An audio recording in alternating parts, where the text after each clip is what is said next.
Last video में हम लोग क्या पढ़े थे? लास्ट वीडियो में वी स्टडीड ऑस्मोटिक प्रेशर। तो हम लोग लास्ट वीडियो में क्या स्टडी किए थे, एक बार ना हम लोग यहाँ पे लिख लेते हैं। हम लोग क्या देखे, वाटर कहाँ से कहाँ मूव करता है, प्योर और डाइल्यूट से कंसंट्रेटेड में, और ऑस्मोटिक प्रेशर जहां पे कम है टू ऑस्मोटिक प्रेशर जहां पे ज्यादा लगेगा। ठीक है, ये हम लोग देख लिए थे ना। Let us study how this osmotic pressure is calculated. हम लोग लास्ट वीडियो में थिसल फनल एक्सपेरिमेंट किए थे, वहां पे हम लोग क्या कंपेयर किए थे कि अगर हम लोग 10% सुक्रोज सोल्यूशन ले ले और 20% सुक्रोज सोल्यूशन हम लोग ले ले तो क्या होता है इसमें। 10% सुक्रोज सोल्यूशन में हमको पानी क्या चाहिए, पानी यहाँ पे कम होगा 90% है और यहाँ पे पानी कितना है 80% है। अगर हम इन दोनों को कंपेयर करें तो ऑस्मोटिक प्रेशर कहाँ हमको ज्यादा लगेगा, पानी को अंदर जाने से रोकने के लिए इधर। तो इधर हमारे पास ऑस्मोटिक प्रेशर ज्यादा था, इधर हमारे पास ऑस्मोटिक प्रेशर कम था। तो from this we can say that osmotic pressure is directly proportional to the concentration. Yes, osmotic pressure is directly proportional to the concentration. इसके अलावा हम लोग बोल सकते हैं osmotic pressure is directly proportional to the temperature and osmotic pressure is directly proportional to Van 't Hoff factor, that is I. ठीक है, एक I एक फैक्टर होता है जिसको हम लोग बोलते हैं van 't Hoff factor.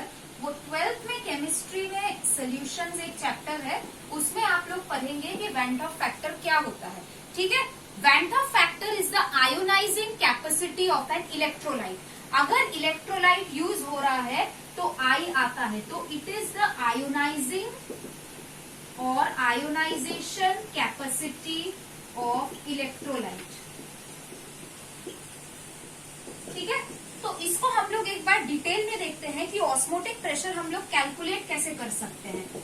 Osmotic pressure जो है it is denoted by pi and इसका फॉर्मूला क्या है, ICRT, जहां पे I हमारा है आयोनाइजेशन कैपेसिटी, ठीक है, C हमारा है मोलर कंसंट्रेशन, R हमारा है गैस कांस्टेंट 0.082, T है हमारा टेम्परेचर। अब हम लोग इसको एक एग्जाम्पल से समझते हैं। वो एग्जाम्पल हम लोग स्टडी करते हैं। मान लीजिए हमारे पास दो सोल्यूशन है। क्या क्या सोल्यूशन है, we have 1 molar glucose solution and 2 molar NaCl solution। ठीक है, और हमें यहाँ पे क्या फाइंड करना है, ऑस्मोटिक प्रेशर। तो ऑस्मोटिक प्रेशर फाइंड करने के लिए हम लोग यहाँ पे फॉर्मूला लिखते हैं ICRT। नाउ ग्लूकोज जो है इट्स अ नॉन इलेक्ट्रोलाइट, सो ये अगर आयोनाइज करेगा so it will give the same number of molecules, that is 1 C6H12O6। तो यहाँ पे I का वैल्यू कितना होगा 1 का, मोलर कंसेंट्रेशन ग्लूकोज का कितना है 1 इंटू RT। ठीक है, तो 2 RT हमारा ऑस्मोटिक प्रेशर यहाँ पे आ गया। R को अगर हम लोग सब्स्टिट्यूट कर दे और टेम्परेचर अगर हमारे पास है so we can easily calculate it. 2 molar NaCl में क्या होता है, NaCl is an electrolyte, it will ionise into Na plus and Cl minus. So how many ions we are getting here 2। तो pi is equal to ICRT में हम लोग जब करते हैं सो I क्या होता है हमारा 2 हो जाएगा, कंसंट्रेशन कितना है 2 इंटू RT। अगर हम लोग दोनों का रेशियो निकालें कि osmotic pressure of glucose is to osmotic pressure of NaCl, कितना निकलेगा 2RT बाई 4RT। क्या है ये, osmotic pressure of glucose by osmotic pressure of NaCl। How much will it be 1:2। I hope this is clear. It's a very easy topic, it's a very interesting topic. ये मेरा favourite topic है plant physiology का, है ना। इसमें बिल्कुल भी रटने का कुछ नहीं है। अगर आप एक बार समझ जाओ तो you can easily solve the questions that comes in your medical entrance examination. ठीक है, दूसरा अभी हम लोग देखे हैं osmotic pressure. Before we studied osmotic pressure, we were talking about diffusion, है ना। ये जो डिफ्यूजन है ये हमको पता है ये क्या है, what is diffusion? It is the tendency of particles to move from its higher concentration to lower concentration. Now आपके सिलेबस में एक टर्म है जिसको हम लोग बोलते हैं diffusion pressure deficit.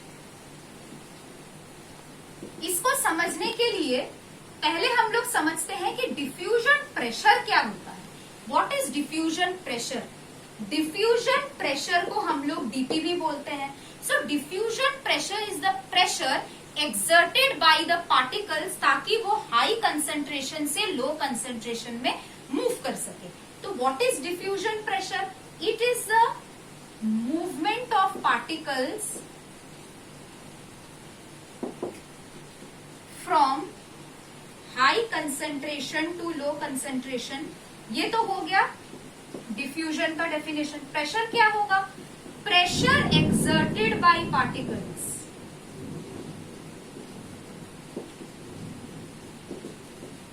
For movement of particles from high concentration to low concentration. ये आता है हमारा डिफ्यूजन प्रेशर।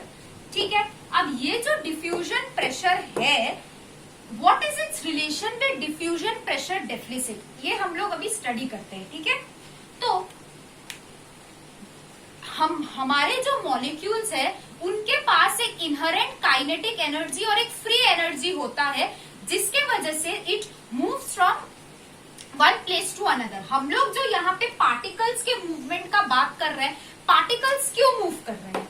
पार्टिकल्स मूव कर रहे हैं क्योंकि उनके पास एक इनहेरेंट काइनेटिक एनर्जी है। ठीक है, और वो कब तक मूव करेंगे? जब तक बैलेंस ना हो। ये बैलेंस क्यों होता है? Because of entropy. एंट्रोपी एक ऐसा चीज है विच ऑलवेज वॉन्ट्स कि two sides are always balanced. ठीक है, तो ये जो डिफ्यूजन प्रेशर है, अब इसको हम लोग एक एग्जाम्पल देके देखते हैं। ठीक है, मान लो ये बीकर हमारे पास ए है, ये इसमें हम लोग क्या डाले हैं? इसमें हम लोग डाले हैं प्योर H2O। ओके, और एक बीकर है हमारे पास, इसमें हम लोग H2O के साथ साथ डालेंगे 5 ग्राम NaCl और H2O। ठीक है, सो डिफ्यूजन प्रेशर